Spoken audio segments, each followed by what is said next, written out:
What's up guys, this is AJ. Welcome to the first episode of What I Learned Today with Android. In this video, we are going to check how to use Embedded Emulator inside Android Studio.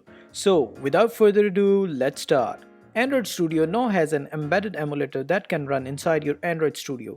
Let's see how. If you are running a Mac, click on the Android Studio and click Preferences. If you're running Windows, you need to click on Settings and then you can open this window. Once you are in this window, you can search for Tools and right under the Tools, there's Emulator.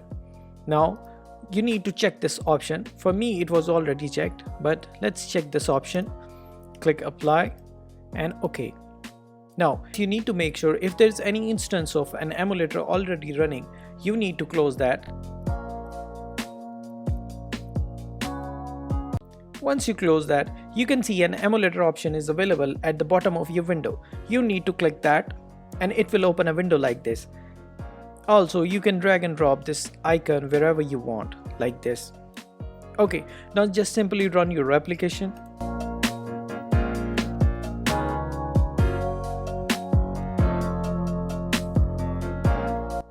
Now you can see your app running inside your emulator. So that's how we run the app inside the embedded emulator.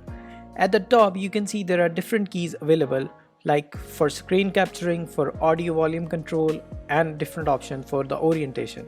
So that's all for this video. This is how you use your embedded emulator inside your Android Studio. If you haven't subscribed to my channel, please do subscribe because I'll be making a lot of video on this series of what I learned today with Android. This is AJ signing off.